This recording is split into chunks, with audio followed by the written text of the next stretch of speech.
Attention sports enthusiasts, keep the adrenaline pumping and elevate your game day with Chumba Casino. It's completely free to play. No purchase necessary. Whether you're cheering from the stands, on the move, or relaxing at home, Chumba Casino brings the thrill of social casino directly to your fingertips. Experience the ultimate social casino adventure with reels of casino-style games, offering hundreds of exciting options to choose from and fresh new releases every week. There's always something new and thrilling to explore, from action-packed social slots and classic blackjack to engaging bingo and solitaire. The fun never stops. Plus, enjoy generous daily login bonuses and a fantastic free welcome bonus to kickstart your social gaming journey. Dive into the excitement. Discover a world where you can play for your chance to redeem some serious prizes and have a blast along the way. Don't miss out. What are you waiting for? Join now and immerse yourself in nonstop fun and adventure with Chumba Casino. Get in on the action today at ChumbaCasino.com and make every day a Chumba day. No purchase necessary. VGW Group. Void where prohibited by law. 18 plus TNC supply. Coming up on episode 142 of Anarcho Agenda, I play Ross Ulbricht's speech from Porcfest 2025. This podcast is covered by the BIPCOT No Government License. This allows for use and reuse by anyone except governments and or government agents. Learn more at bipcot.org.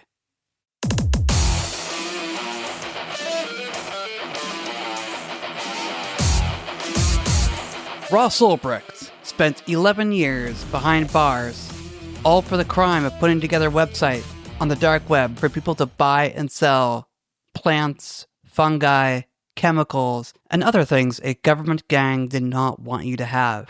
This is episode 142 of Anarcho Agenda. I'm Riley Blake. I got a chance to meet Ross Ulbricht at Porcfest this year. He showed up on Saturday, June 22nd, the final day of the Porcupine Freedom Festival, and I got to shake his hand, which is really cool. I also heard his speech that he gave that day. Here is that speech. First, though, a word from my advertiser. In this digital age, your information is everywhere on the internet, ready to be used by bad actors. From your social security number to where you live, even your bank details may be out there. It is purely the mere number of others in the same camp that has protected the majority. For nearly 2 decades, ThinkPenguin.com has been developing solutions to protect your privacy. Take back your privacy by going to ThinkPenguin.com and buying Linux-based hardware and software to get back some resemblance of your digital privacy. That's ThinkPenguin.com. So, got here today. My heart is overflowing right now. It's just so much love that I have received today from this community. It's, yeah. We're live!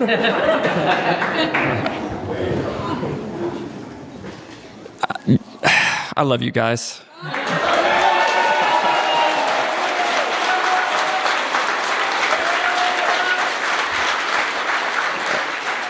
Jordan, that was such a beautiful moment, and man, it all came full circle. You got to edit those lyrics and say, you know, we freed Ross, and man, amazing. Can't believe this is happening right now. Another highlight from the day, the Silk Road path.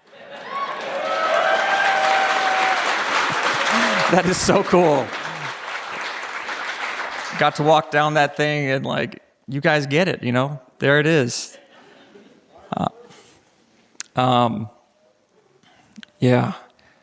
Carla, Eric, thank you for your remarks. Carla was talking about the plant that I left out of prison with. Who knows about Leif Erikson? Leif Erikson is from here, probably about that tall right now. It's incredible. He's just thriving. Barely clung to life on the windowsill of my prison cell for many, many months. But y'all liberated me, and I liberated Leif while I was at it.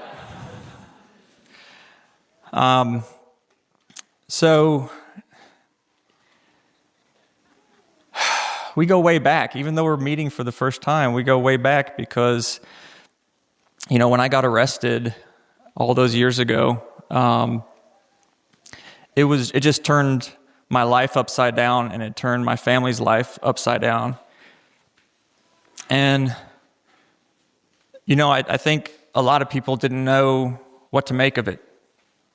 There was a lot of slander going on. They try you in the court of public opinion before they try you in the court of law, and so people didn't know what to think. But my mother knew me, and she got out there and started talking to people, and the most receptive ears that she found were right here in Porcfest.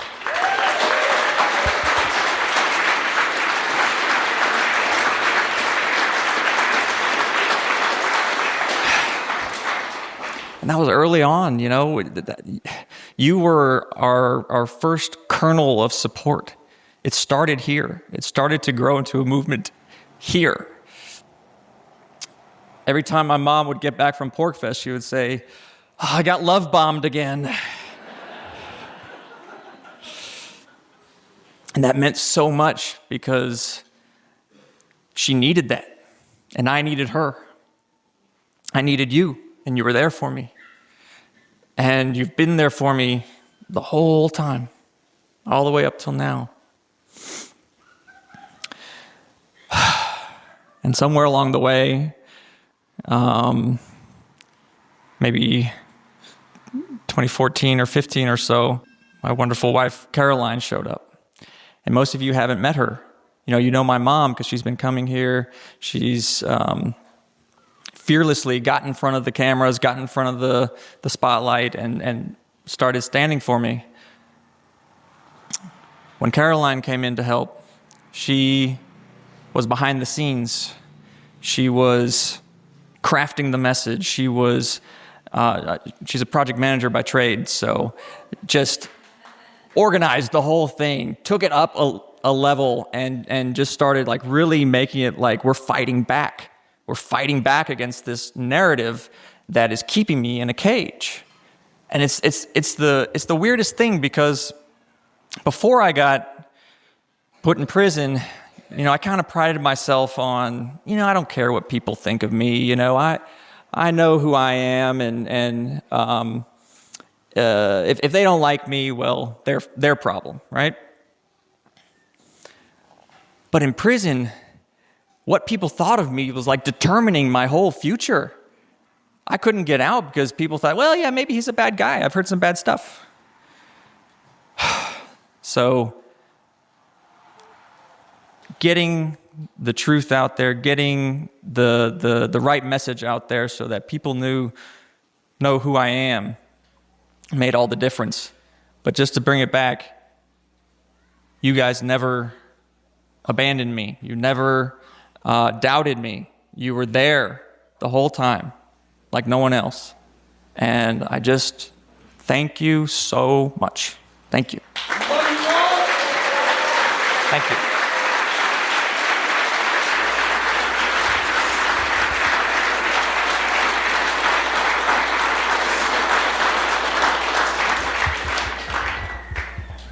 So, who was here at Porcfest 2017?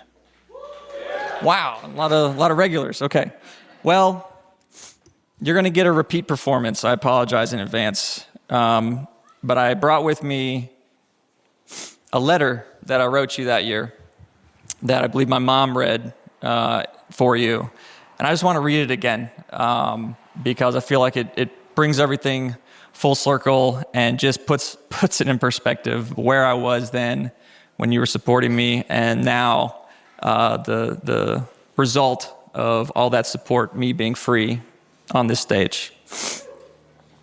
So this was June 8th, 2017. Hey, Porcfest. Hey. I got some bad news recently. It looks like the feds want to hold on to me a little longer. So I can't be there with you this year again. Mostly, I want you to know that while the ruling was disappointing, just an aside, this was the appeal, it's not discouraging. I've not given up on freedom. Sorry. I haven't used technology in like almost 12 years. So,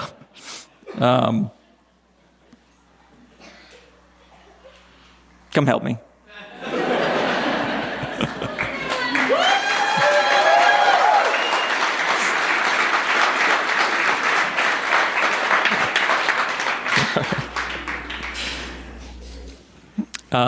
Okay, so the ruling was a court ruling for my appeal. So it's not discouraging. I've not given up on freedom and hold out hope that the Supreme Court, a presidential pardon, or some other legal avenue will right the wrong that's been done to me. Someday, whether it's because I've finally been vindicated or because there's no recourse left, I'll tell my side of the Silk Road story and set the record straight. Your faith in me and all of your support in the meantime is truly inspiring. I draw strength from you daily and find the will to keep fighting. Epictetus, a Stoic philosopher, once said, "It's not events themselves that disturb people, but only their judgments about them." When the appellate court affirmed my conviction, all that actually happened was some men wrote some words down. No one died. The next day was largely the same as the one before it. Life goes on. Our only choice is how to live this day and then the next. Whatever difficulties you face right now, put aside your judgments about them and live what life you have to the fullest. Our days are too short and precious to waste. All my love, Ross.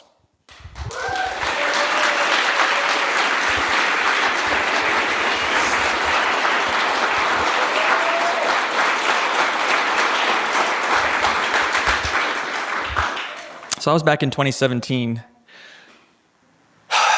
and there's something I learned about freedom and liberty while I was in there. Because before I went to prison and before I made Silk Road, my focus was on what I'll call political freedom, to be free from, the coercion of a oppressive government or just other people forcing you to behave some way that you don't want to when you're not hurting anyone else. That's political freedom, and it's important, obviously. But there's another kind of freedom that I'll call personal freedom. And what I realized in prison is that even if I had all the political freedom that I wanted, and I was truly, truly free, I could still be a prisoner. I could be a prisoner in my mind and in my heart.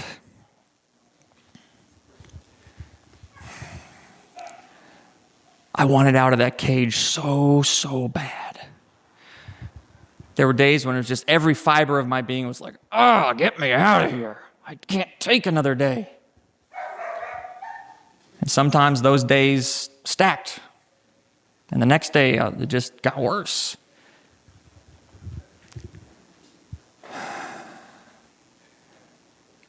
And I saw a lot of men who got broken by that, who just could not accept what had happened and chafed against the shackles and the bars and the lockdowns and the bossy guards and all the rest.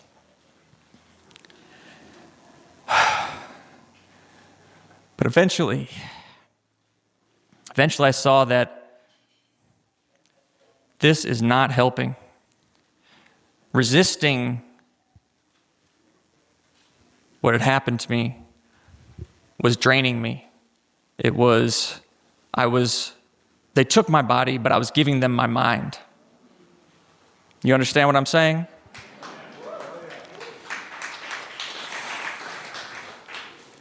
So I took my mind back. I said, I get to choose how my day goes. I'm going to,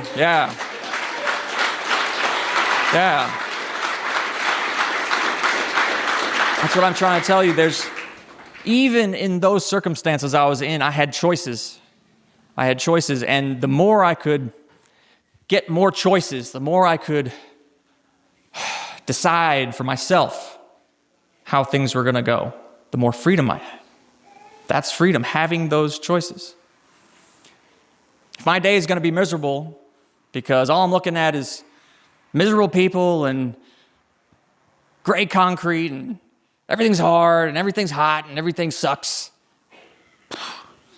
well, then that's the only option in front of me, is to just keep being miserable. And I said no. I said no. And so when I realized that, wow, I have this freedom, I wanted to understand that. I want to understand what gives me this freedom and what is it that imprisons me in my mind. And the root of it is desire. Desire. We all have desires. It's part of our human condition. And for me, my desire was freedom, physical freedom, political freedom. I want out. I want out of the cage, right? And not getting what I wanted, hitting up against the walls every day. It was killing me. I was suffering over it. And so, in order to break free from that cage, what I had to do was, and it's going to sound crazy, it's going to sound paradoxical, I had to give up that desire. I had to stop wanting it so bad all the time. There was a moment, I was imprisoned in Tucson, Arizona. Who's been to Tucson, Arizona in July? It's the hottest place on earth. At least it seemed that way. It gets up to like 115, and it's dry heat, intense sun. But you got to get outside. I mean, it's just one-way track to depression if you don't get outside in prison, and probably anywhere. So I was out there on the rec yard. People running around. I was just sitting there on the bench. And, every reason in the world to desire a change of state. Gosh, it could be cooler. Gosh, I could be with my family. Gosh, those annoying people over there could shut up. Just on and on and on. No end of possible ways that I could complain about my life. And there was this moment that I'll just never forget where I just stopped. I just stopped wanting anything except for what I had. And it was like the most liberating experience I've ever felt. I was so at peace. I felt so happy. I don't know how it's even possible looking back on it, but I was happy just sitting there on that bench, hanging out, feeling the heat, watching the pigeons. The call went out on the intercom, yard recall. Means it's time to go back to the cell. Just sitting there. Didn't even, eventually I was like the last person on the yard, like, okay, I'll walk back to the cell. And I'm sharing that with you now because, well, first let me point something else out. Because I think that it's so ingrained in us to want more, better, different, achieve, and it's rooted in survival. We need more. We need to secure ourselves. We need. And to hear something like this, I think there's part of us that says, He's crazy.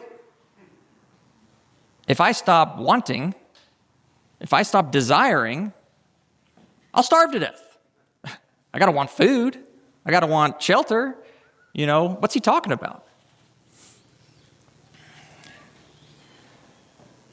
I promise you it's gonna be okay. Yeah, you can put that burden down sometimes. And I believe that by discovering this way out of the mental prison of desire, I was actually more effective in bringing about the outcome that I wanted, which is freedom. And I'm not entirely sure how to pinpoint the mechanism, but I think it had something to do with being more likable. When you're just at peace, people like you more.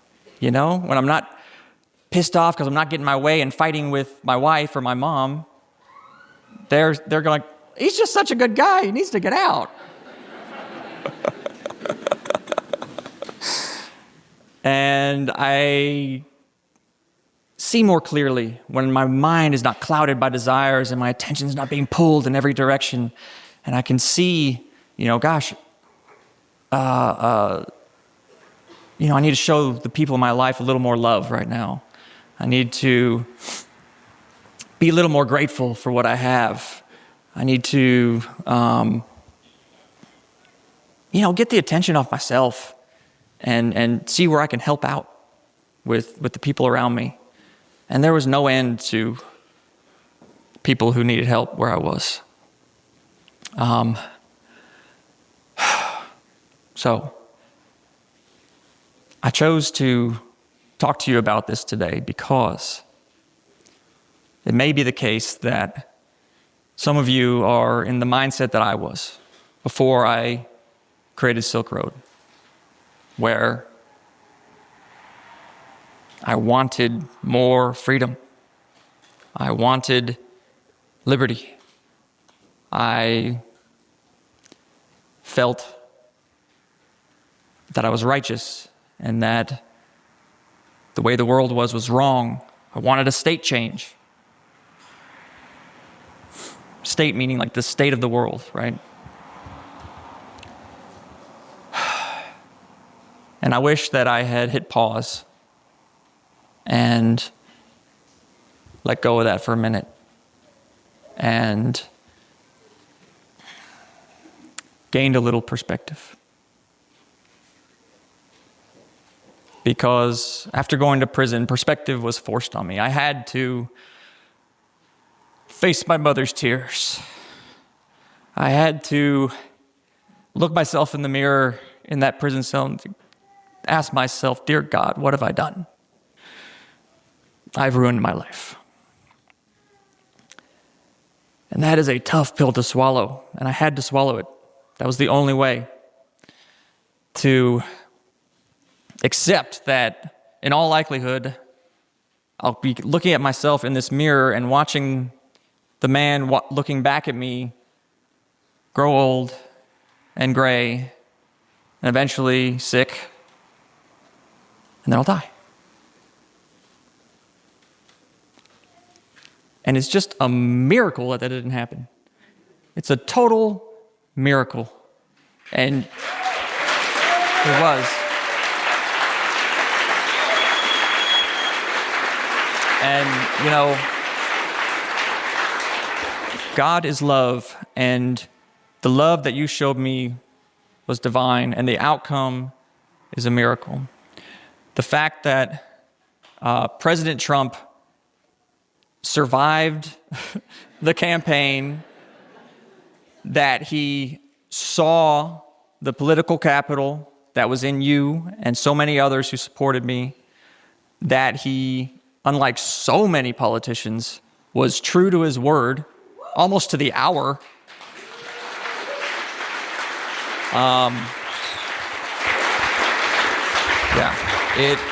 It all came together, and I hope that I can't encapsulate it in words. It's beyond words, but I I hope that I was able to give back to you a little bit. I learned that about desire the hard way, and I believe it's universal. I believe that we can all benefit from putting those desires to the side for a moment and just want what you already have. Be grateful for what you have. Take stock in the people around you who love you and you love. Look at the material abundance that we live in. Prison is it's deprivation, right? It's deprivation. Put you in a box and give you the bare minimum. So not only did I come back into freedom and abundance, but I'm like 11 years into the future.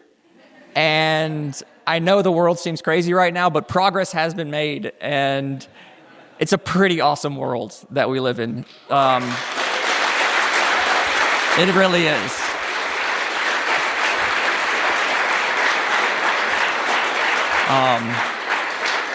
So again, it doesn't mean, just give up all goals and planning and desire. Desire is always going to be there. You're not going to lose it. It's going to come back. It's just put it down for a minute. That's it. And the benefits outweigh the costs. Okay, the little time that you spent not straining against reality, you'll gain back in peace and energy and just effectiveness in your life. So thank you for your attention, and thank you for freeing me. I love you. God bless.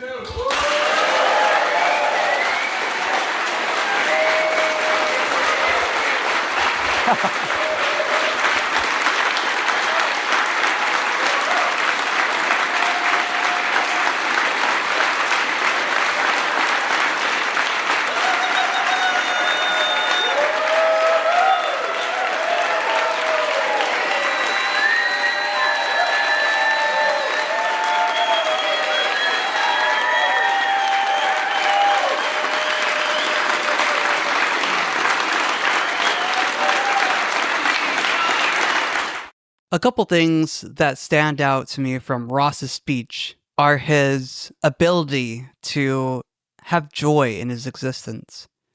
He spent many years behind bars. He faced 2 life sentences plus 40 years, and he knew that wouldn't change.